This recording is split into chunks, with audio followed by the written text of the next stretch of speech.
I must place the unions in proper pathway for them to join them.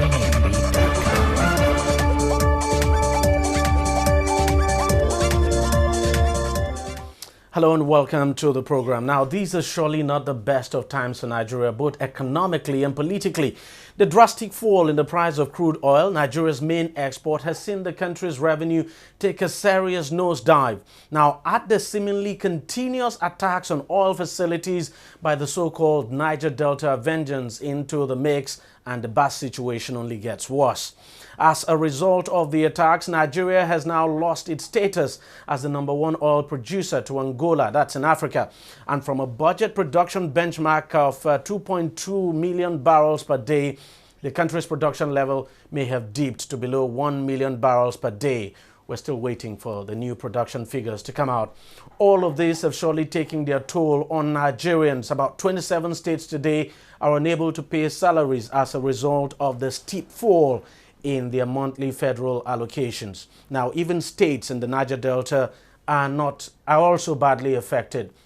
A typical example, of course, is Bayelsa State, where the militants are believed to come from. Governor Siriake Dixon has made it clear that the state receives what the state actually receives at present from the Federation account was grossly inadequate to pay salaries, pensions, carry out projects, and attend to other overhead needs. Now, that state has not paid its workers for over 5 months. It's the same in virtually every state of the country, with the exception of just about 6 or 7 that are still managing to keep running, thanks, of course, to buoyant internally generated revenues.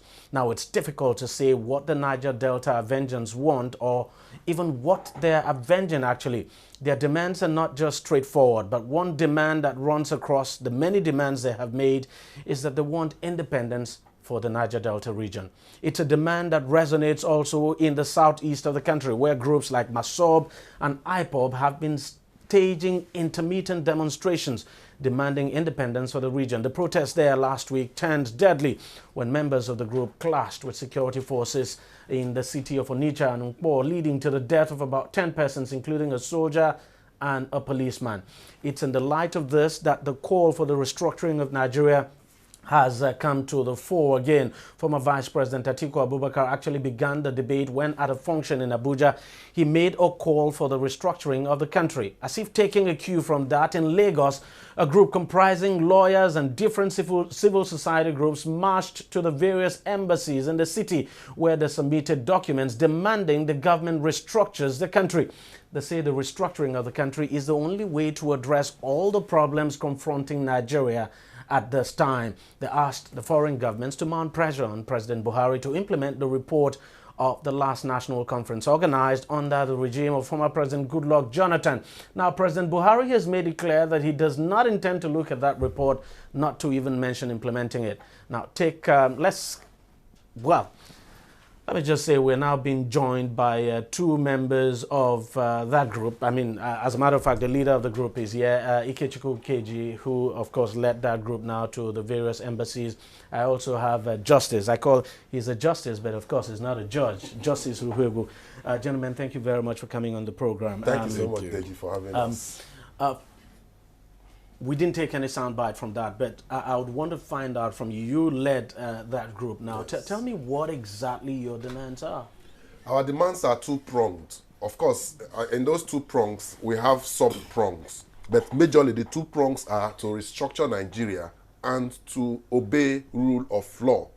When you talk about restructuring Nigeria, you can prong it into different dimensions as to the form of restructuring, whether we are using the 36 state structure or you're talking about geopolitical or geoeconomic zones. That is for restructuring Nigeria. But we think that the moment is ripe now for Nigeria to be restructured, given the recent national conference that was held in 2014 and the fact that there is a document already in place for an effective takeover of that principle. Very good. And of course, we're going to be delving into the restructuring. That's going to be our main focus. Justice, in your own opinion, why do you think this is coming up now? I mean, you know, we've always had that struggle, but it's beginning to come to the fore now. Could it be as a result of the activities of the Niger Delta Avengers now in the Niger Delta region, and then you have IPOB and MASOB in the southeast of the country?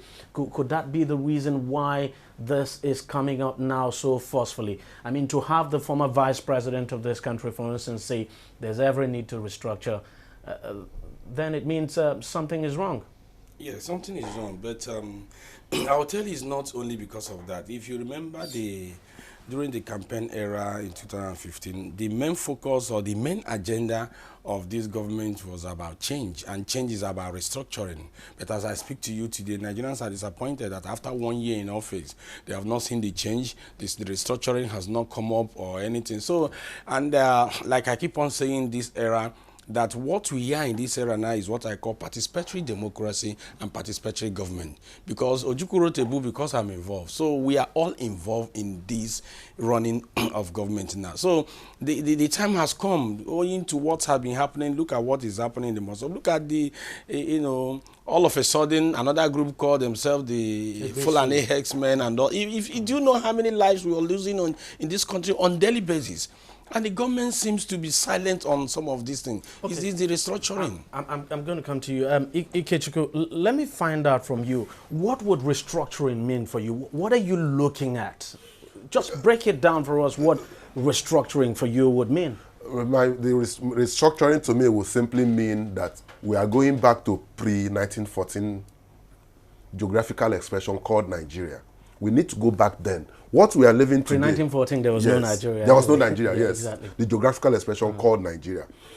What we are living today is the idea, the thinking of the British. The British thought in point of fact, not just things. The British thought then that the best way for them to maintain their stranglehold on this colony called that geographical entity known as Nigeria is to amalgamate us and make us one country. That was their thinking.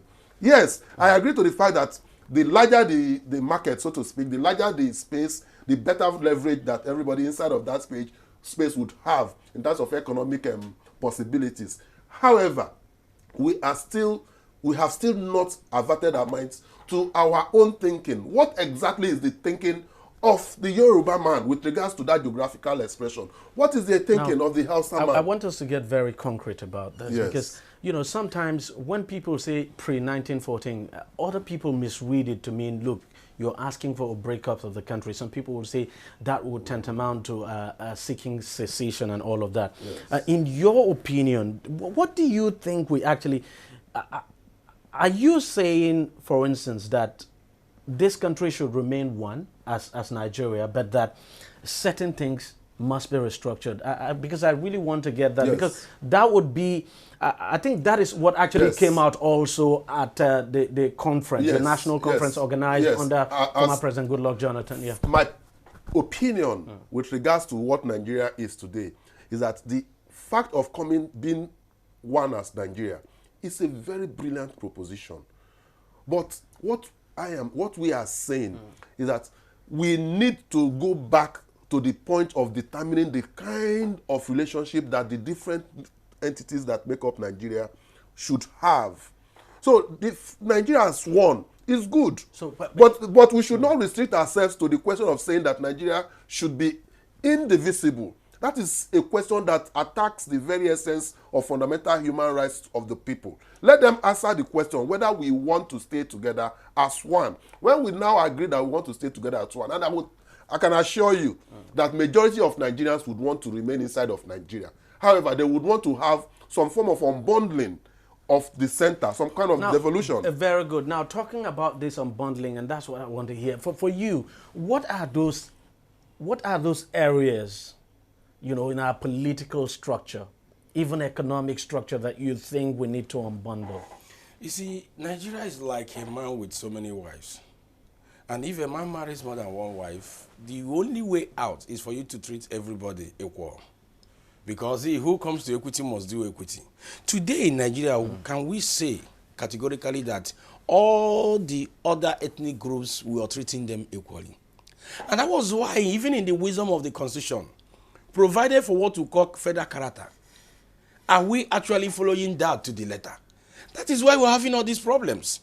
When Mossab is coming from this angle, Niger Delta is coming from this angle, the Fulani herdsmen are coming from this angle. The question you should ask yourself as a prudent leader is this: how do we come to a roundtable conference and address the differences and the issues?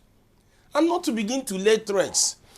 But one thing I really want to understand, let's face it, let's talk about the report, for instance, of the national conference held under President Goodluck Jonathan.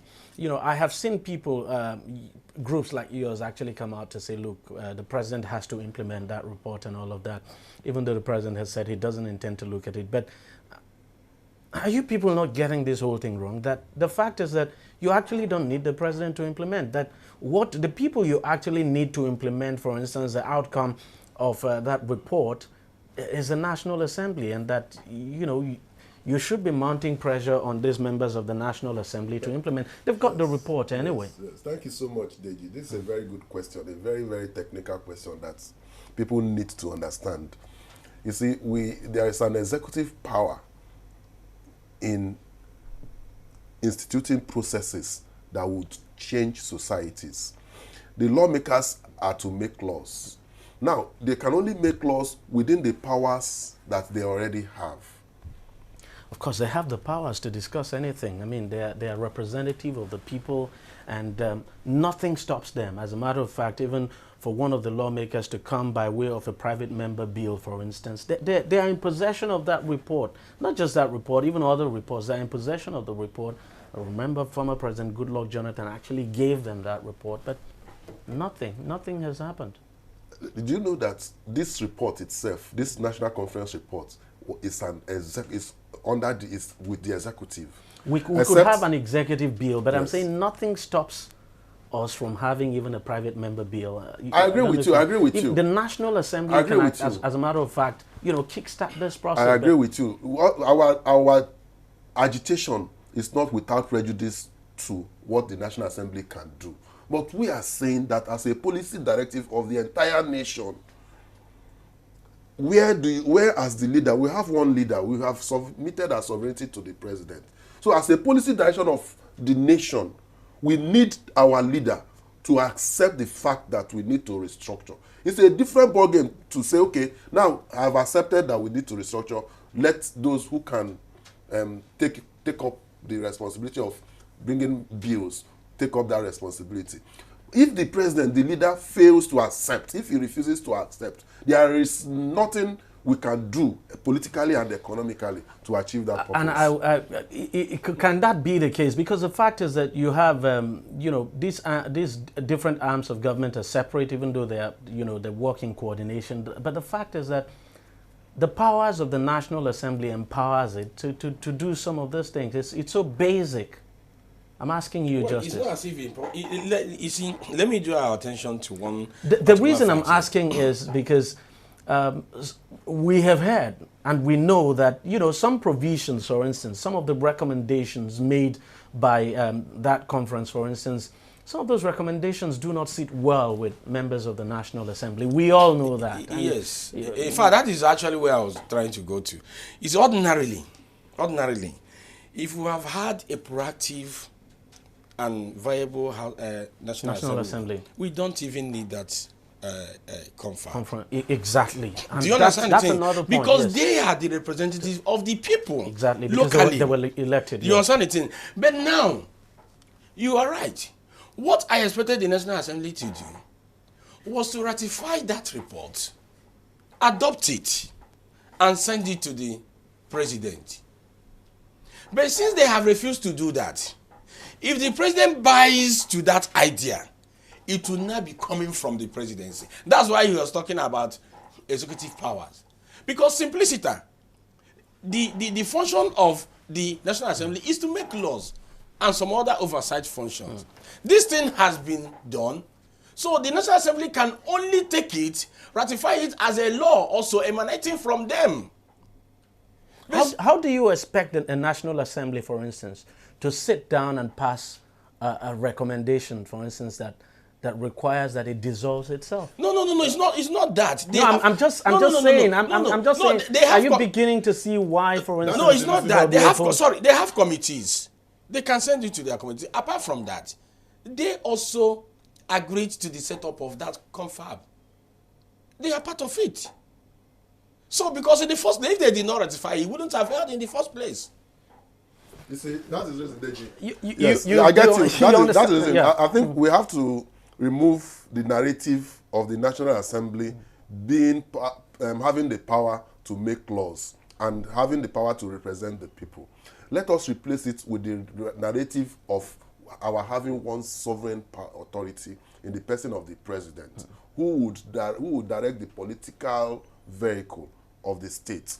It is with the direction of the political vehicle that he is taking us, that the National Assembly will find either need or no need to join in the journey. Part of my problem. One, again, remember that this report is with the president. As far as the National Assembly is concerned, there's no report before them. So they speak all you care, talk all you want. There is a report before the National Assembly anyway, but go on. Is there a report before the National Assembly? Yes, of course. Of the National Conference? No. Yes, it was submitted to the president, and the president has not presented. The president actually submitted. You remember back then, he gave to the Senate president, of course. A copy. Yes. He gave a Senate president a copy. And remember, back then there was a constitution amendment process going on anyway. That no, DEJI, they were actually given. No, they were given. They were given. Yeah, but I don't think that report incorporate now. But they had not started work, of course, on the report. Let's make this point.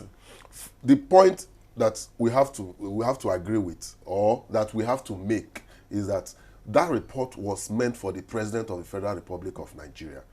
The president, if you realize, has 98 executive powers under the legislative list. Isn't it fundamentally wrong, for a report like that to be meant for the president of Nigeria? It should be meant for the people of Nigeria. It is not fundamentally wrong. He instituted it. Yeah. It is because of the constitution that we have. Under Section 5 of the 1999 Constitution, he instituted that national conference. And when the conference finished and brought his report, it submitted it to the president. Anyway, let's leave the issue of how the process should go, but let's begin to look at, in practical terms now, I want us to begin to look at the areas that we think needs to change. For instance, we know that governors are asking for a review of the revenue sharing formula so that more revenue now comes to the states and less goes to the center. We know there have been calls, for instance, for the creation of more states. There have also been suggestions that, states, that the number of states should actually be shrunk, and that, you look at what is happening now, that there's every need to merge some states and all of that. So in practical terms now, I just want you gentlemen to begin to tell me some of those areas that you think will really need to change. They are very clear. The areas are very clear. One, clearly, the 1999 Constitution of Nigeria is a lie against itself. I want us to take it stage by stage. It says we are the Federal Republic of Nigeria, but we know that authority lies mostly at the center. More of a unitary. We have a unitary system, because those provisions in the concurrent legislative list are also contained in the powers of the president to override more that like of a the federal states. unitary system. Yes. Now, we talk about allocation of resources. In a federal system, you don't talk about allocation of resources. What allocation of resources results in is states hanging their bags on their shoulders and walking up to the...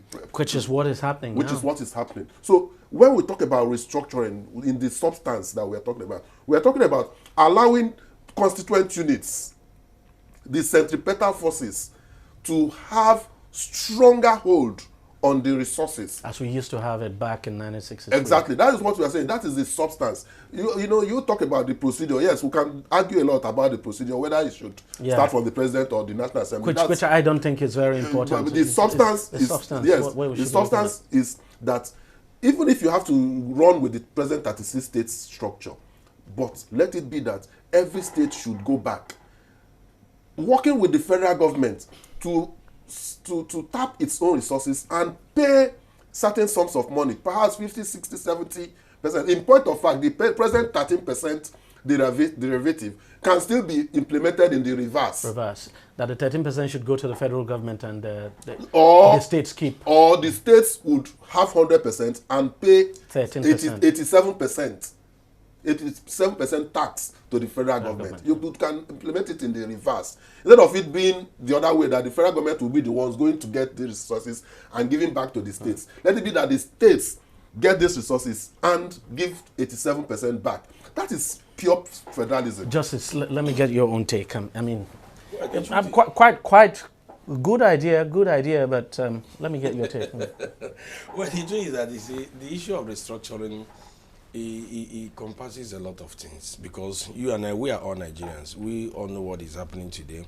We talk about, once the head is bad, it will affect everything. And that is why we are getting what we are getting today. Because when you talk about restructuring, you now ask yourself a question. Like today, the local governments in Nigeria have been rendered redundant. They're no longer, that's one area you think we need to restructure. They're no longer functioning. In 1999, the governors, in a kangaroo whatever, hijacked the local governments and formed what they call the joint allocation. But then the never Constitution happened. Makes it clear that local government should be independent. So if we're not implementing but are they really you say something, you said in practical, are they independent? All the 36 states of the federation. Now, you see our worry. We have a government that, and it's says, one of the reasons why local governments don't work in this country. Not one of these, the major reason. All the local government chairman, that is why you wake up one day, governor wake up one day and sack the government chairman and constitute a caretaker committee. Even elected local government elected local government chairman, and nobody is saying anything. Everybody is keeping quiet. Now we have a government that comes in the name of change. We expected that this thing should have started from there, coming up. Restructuring normally is not a day thing, but you must have to start from somewhere. I still want us. I still want. It's very important so as to help our audience that let's begin to point out those faulty areas in this country that we actually need to change. Like I've talked about, the local government. There's no question at all. You understand? Which other area? Even the issue of the state governments, we should also look inward and know what we're doing. Do you subscribe to the idea? Some people suggesting that. Because of what we're seeing now, maybe we don't need more states. No, how can you be talking about creating more states in this economic situation? Creating more local governments? What are we doing? But there's also the concern of those who say, look, there should be some kind of balance. For instance, in the southeast, the number of states it's not in dispute. But what we're saying here is this. At this point in time, owing to the financial crisis we're having in this country, is that what we should be talking about now? We have so many other important things. Because the reason I'm asking this is part of the recommendations from the last conference. As a matter of fact, I think a request was made that about 12 states or so be created. Yes, it's there, but you must not start from that one. No, I know you mustn't start from that. I'm just, I just want us to take... That conference spoke extensively about geopolitical zones, which some people may like to call geo-economic zones. Anyhow you look at it. What we need is to articulate the economies of each, if you like, states, or if you like, each area in Nigeria, and see how you can aggregate them into blocks. And by the time you do that, you will see that you can create 6 geopolitical zones comfortably in Nigeria today. Because, of course, what you suggested, for instance, in the area of resource control, that states would probably solve the problem of this attacks on agitation. Exactly. And all of you see, one problem that Nigeria has today. You think it will solve it? Yes, it will start, because there has to be a sense of belonging. Today, everybody regards Nigeria as a no man's land. There's no sense of patriotism towards Nigeria. There's no sense of belonging to Nigeria. Everybody just looks at Nigeria as a place you can go and pick up something. I want to avert our minds, especially for our viewers, to the fact that today, what Nigeria has, when you speak about Nigeria in terms of statistics or data, you talk about an aggregate. Then when you disaggregate, you will find out that, for example, in the northeast, there's a prevalence of some economic potentials, when you come to the southeast, there's a prevalence of some economic potentials. Then what is wrong? But when you aggregate, so when you leave it, even the way we are now, why are states failing to harness these potentials? Has it got anything? Do you need to restructure to harness this potential? States were created to benefit interests. States were not created as a result of economic or political realities. There was no need to have created states in the first place. The intention, the reason why states were created, remember in 1967, when Agui-Ironsi and Go On, I think it was Go On, followed up on Agui-Ironsi to balkanize the regions. The intention then was to make those regions weaker and make the federal stronger. That was the intention. And as many times as you continue to balkanize, as many times as you continue to create states, you are creating a weaker group of constituent units and making this center stronger. But yes. Do you share that view? Yeah, you see, yes, quite well. Let me tell you one thing. What is happening between the local government and the states is exactly what's happening between the state and the federal. Okay. Because the states are living at the mercy of the federal government. And that is why a president will wake up one day and sees an allocation of a state. It happened in Lagos during Obasanjo's administration. That is why a president will wake up one day and cut the allocation of a particular state. Now, what does that mean? You want to subdue them so that they will keep on remain under you. It now become a government of he who pays the piper, dictates the tune. And that is why we say there is need for restructuring. Let us do the needful. They know what to do right. If they feel there is not, make me the president tomorrow. Why then are we finding it difficult? We've been talking about it. Because of personal interest. Let me give you a saying. One of my friends brought it and it made a lot of sense. When you are a glutton, you want all you and your brothers to eat from the same plate. But when you are not a glutton, when you eat little, you want it to be shared. The meaning is that the person who has nothing to contribute, but who eats so much, who wants to have a common plate to eat from. So nobody would know exactly how much he or she has eaten. Sometimes he ends up eating 1/2 of what the food is, instead of 1/3 or 1/4, as the case may be, as many as the children are. So that is what we have today. People who have nothing to contribute, but who will eat so much, would want everybody to be together. We want us to remain as one. Okay. But those who have something to contribute, I want us to avert our minds. All right. I think I understand you. I understand the point. But the good news is that today, in the past, it used to be that you hear for the call, you hear this call for restructuring now from a section of the country, probably the south.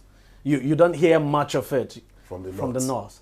But the good news is that today the voices calling for restructuring, whether we like it or not, is also growing in the north. Let me come in here. Let me come in here. In point of fact, the northerners, there have been northerners who have been calling for restructuring. Tanko Yakasai, Balabe Musa, but voices are growing. They don't have voices. The people who have voices in the media, who have the money, the wealthy people, those are the people you hear on TV. But the good thing is that the voices are growing. No, the truth is, the voices that people listen to. Is it because that the former vice president has come out to say? It's quite instructive. If you look at that protest, you saw the Arewa people there, the Hausas, which is good. But what I want to tell you is this: there is nothing anybody can afford this country now, including any president, until we do the needful. And one of the major things we must do is what I call the Wonder Bill. Do you want me to give you an example of it? Very quickly, because we've run out of time. Get any form from federal government to anywhere. What is the first thing you see? Name, state of origin, local government of origin. You are already dividing the country. What should be there is place of birth. Yes.